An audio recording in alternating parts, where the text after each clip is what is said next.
Right, ఇక digital exclusive లో మనం చూస్తున్నాం స్వేచ్ఛ ఆత్మహత్యకి సంబంధించి సంచలన విషయాలు ఇప్పుడు వెలుగు చూస్తున్నాయి. ఏదైతే పోలీసులకి పూర్ణచంద్ర ఇచ్చిన కన్ఫెషన్ స్టేట్మెంట్ లో కొన్ని నిజాలు వెలుగు చూస్తున్నాయి. స్వేచ్ఛని బెదిరింపులకు పాల్పడ్డట్లు కూడా పూర్ణచంద్ర అటు పోలీసుల విచారణలో భాగంగా ఒప్పుకున్నట్లు కూడా తెలుస్తుంది. పెళ్లి ప్రస్తావన తెచ్చిన ప్రతిసారి స్వేచ్ఛను బెదిరింపులకి గురి చేసినట్లు కూడా పూర్ణచంద్ర ఒప్పుకున్నాడు. దానికి రాజకీయ అండదండలున్నాయని, నన్నేం చేయలేవు నువ్వు అని చెప్పి కూడా పూర్ణచంద్ర అటు స్వేచ్ఛను బెదిరించినట్లు కూడా పోలీసుల ముందు ఒప్పుకోవడం జరిగింది.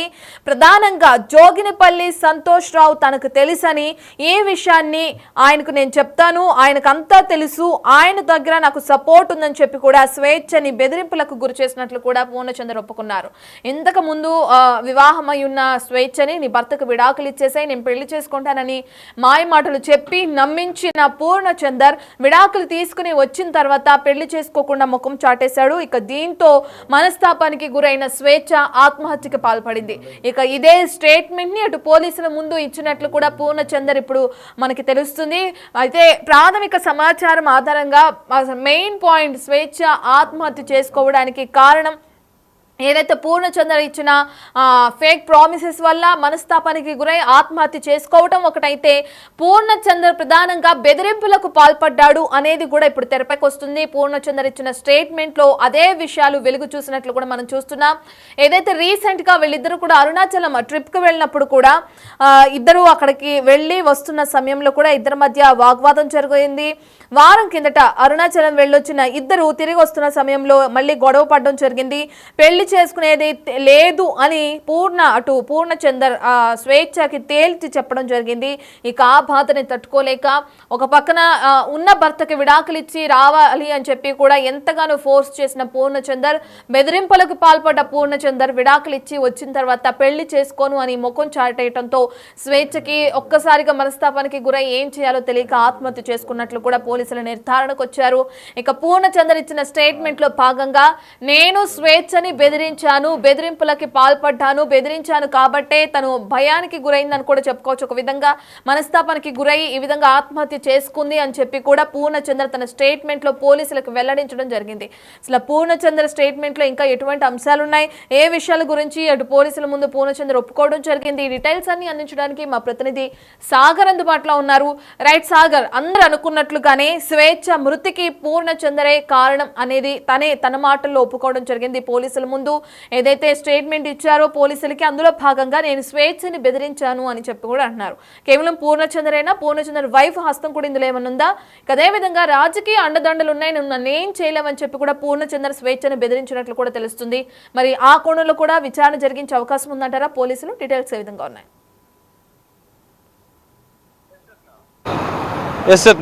యాంకర్ స్వేచ్ఛ ఆత్మహత్య కేసులో మరికొన్ని సంచలన విషయాలు వెలుగుకొస్తున్నాయి. కొద్దిసేపటి క్రితమే చిక్కడపల్లి పోలీసులు జడ్జి ముందు ప్రవేశపెట్టారు. జడ్జి 14 రోజుల జ్యుడిషియల్ రిమాండ్ విధించడంతో పూర్ణచందర్ను చంచల్గూడ జైలుకు తరలించినట్లు కూడా తెలుస్తోంది. అయితే పూర్ణచందర్ కన్ఫెషన్ స్టేట్మెంట్లో మరికొన్ని సంచలన విషయాలు బయటకు వచ్చాయి. అయితే మొదట స్వేచ్ఛను పెళ్లి చేసుకుంటానని నమ్మించి, ఎందుకంటే ఆయన విడుదల చేసిన లేఖలో కూడా దాదాపు 10-15 సంవత్సరాలుగా నాకు స్వేచ్ఛ పరిచయం ఉంది, ఆమెతో స్నేహం ఉందని చెప్పి కూడా పూర్ణచందర్ చెప్పాడు. అయితే మొదటి భర్తకు విడాకులు ఇస్తే మన ఇద్దరం కలిసి పెళ్లి చేసుకుందామంటూ మాయ మాటలు చెప్పి స్వేచ్ఛను నమ్మించినట్లుగా కూడా తెలుస్తోంది. అనంతరం ఆమె విడాకులు ఇచ్చిన అనంతరం కూడా పెళ్లి ప్రస్తావన తీసుకొచ్చినప్పుడల్లా వారిద్దరి మధ్య తరచూ గొడవలు జరుగుతుండే అన్న అంశాలు కూడా తెలుస్తున్నాయి. మరో విషయం, తనకు రాజకీయ అండదండలు ఉన్నాయి, నన్ను ఏం చేయలేవు అని కూడా ఇటు స్వేచ్ఛను బెదిరించినట్లుగా కూడా తెలుస్తుంది. గ్రీన్ ఇండియా ఛాలెంజ్ బీఆర్ఎస్ సంబంధించినటువంటి నేత జోగిన్పల్లి సంతోష్ రావు తన వెనుక ఉన్నాడు, నేను తన వద్దే ఉంటాను, తన ముఖ్య అనుచరుడిగా ఉంటానని చెప్పి కూడా ఆయన కన్ఫెషన్ స్టేట్మెంట్లో చెప్పినట్లుగా కూడా తెలుస్తుంది. అయితే మనం చూడవచ్చు, రీసెంట్గా వాళ్ళు అరుణాచలం వెళ్ళినట్లుగా కూడా తెలుస్తుంది. పోలీసుల దర్యాప్తులో కూడా ఈ అంశాన్ని గుర్తించారు. ఇటు పూర్ణచందర్ స్టేట్మెంట్లో కూడా ఈ విషయాన్ని చెప్పినట్లుగా కూడా తెలుస్తుంది. అయితే వారం రోజుల క్రితం స్వేచ్ఛ, పూర్ణచందర్ ఇద్దరు కలిసి అరుణాచలం ట్రిప్ వెళ్లారు. అరుణాచలంలో కొన్ని పుణ్యక్షేత్రాలను దర్శించిన అనంతరం కూడా వాళ్ళు 3 రోజుల క్రితం హైదరాబాద్కు తిరిగి వచ్చారు. అయితే ఈ ట్రిప్ ముగిసిన అనంతరం స్వేచ్ఛ తన ఇన్స్టా అకౌంట్లో ఆ ట్రిప్కి సంబంధించినటువంటి కొన్ని ఫోటోలను షేర్ చేసింది, వాళ్ళిద్దరికి సంబంధించినటువంటి ఫోటోలను. ఆమె సోషల్ మీడియా అకౌంట్లో కూడా స్వేచ్ఛ పూర్ణచందర్గా కూడా పేరుంది. ఎందుకంటే గతంలో ఏదైతే భర్తకు విడాకి ఇచ్చిన అనంతరం కూడా ఈయన మాట ఇవ్వడంతో ఈయనే తన భర్త అని కూడా స్వేచ్ఛ పూర్తిగా సంపూర్ణంగా పూర్ణని నమ్మింది. కానీ అనంతరం పెళ్లి చేసుకోకపోవడం, అడిగినప్పుడల్లా దాటివేయడము, రీసెంట్గా అరుణాచలం వెళ్ళి వచ్చిన తర్వాత కూడా పెళ్లి ప్రస్తావానికి సంబంధించినటువంటి మరోసారి గొడవ జరిగింది. ఆ వివాదం కాస్త మరింత పెరిగినట్లుగా కూడా తెలుస్తుంది. సోషల్ మీడియాలో మన ఫోటోలు ఎందుకు షేర్ చేసావన్న అంశం పైన కూడా ఇద్దరి మధ్య కొంత గొడవ జరిగినట్లుగా కూడా తెలుస్తుంది. తన వెనుక ఎందుకంటే మొదట ఒక ఛానల్లో ప్రోగ్రామింగ్ విభాగంలో పనిచేసినటువంటి పూర్ణచందర్ జోగిన్పల్లి సంతోష్కు గ్రీన్ ఇండియా ఛాలెంజ్కి సంబంధించినటువంటి కార్యక్రమంలో తనతో పాటు పాల్గొనడం, అంతా రాజకీయంగా ఖానాపూర్ నియోజకవర్గంలో బీఆర్ఎస్ నాయకుడిగా కూడా ఆయన అంచెలంచెలుగా ఎదుగుతూ వచ్చాడు. అయితే మరి జోగిన్పల్లి సంతోష్రావు అండదండలు, ఇంకా మరికొంతమంది అండదండలు నాకు ఉన్నాయి, ఇక నన్ను నువ్వు ఏం చేయలేవు, నిన్ను పెళ్లి చేసుకోనని చెప్పి కూడా తాజాగా పూర్ణచందర్ కరాఖండిగా చెప్పడంతోనే తీవ్ర మనస్తాపానికి స్వేచ్ఛ గురై ఆత్మహత్య చేసుకున్నట్లుగా కూడా పోలీసుల దర్యాప్తులో తేలింది. సంచలన విషయాలు కన్ఫెషన్ స్టేట్మెంట్లో కూడా ఈ అంశాలు పూర్ణచందర్ చెప్పినట్లుగా కూడా తెలుస్తుంది. దీంతో ఆత్మహత్యకు ప్రేరేపించడం, పెళ్లి చేసుకుంటానని నమ్మించి ఆమెని మోసం చేసిన నేపథ్యంలో చిక్కడపల్లి పోలీసులు బిఎన్ఎస్ సెక్షన్ 69తో పాటుగా బిఎన్ఎస్ 108 సెక్షన్ల ప్రకారం కేసు నమోదు చేశారు. ఇదిలా ఉంటే తరచూ చిక్కడపల్లిలో ఉన్నటువంటి స్వేచ్ఛ నివాసానికి పూర్ణచందర్ వచ్చేవాడు, 1-2 రోజులు స్టే కూడా చేసేవాడని కూడా స్వేచ్ఛ కూతురు కూడా ఆమె స్టేట్మెంట్లో చెప్పినట్లుగా కూడా తెలుస్తుంది. ఇక్కడ పోలీసులు 4 స్టేట్మెంట్లు తీసుకున్నారు. స్వేచ్ఛ తల్లిదండ్రులతో పాటుగా స్వేచ్ఛ కూతురు స్టేట్మెంటు, అక్కడ చిక్కడపల్లిలో ఉన్నటువంటి స్వేచ్ఛ నివాసంలో ఉండే వాచ్మెన్ స్టేట్మెంట్ తీసుకున్నారు. ఆత్మహత్యకు సంబంధించినటువంటి వెనుక మోసం చేసినటువంటి కేసులో పూర్ణచందర్ ఉన్నట్లుగానే మొదట అందరూ భావించారు. కానీ మరో సంచలన విషయాన్ని కూతురు స్టేట్మెంట్లో బయటపడింది. తనను ఇంటికి వచ్చిన ప్రతిసారి అసభ్యకరంగా తను ప్రవర్తించేవాడు, అసభ్యంగా తనపైన కొంత దుర్భాషలు ఆడేవాడు, కొన్ని విషయాల పట్ల కూడా కొంత ఆమె కొన్ని అంశాలు కూడా స్వేచ్ఛ కూతురు పోలీసుల స్టేట్మెంట్లో చెప్పింది. దాని ఆధారంగా పోలీసులు పోక్సో కేసు 2 ఎఫ్ఐఆర్లు నమోదు చేశారు.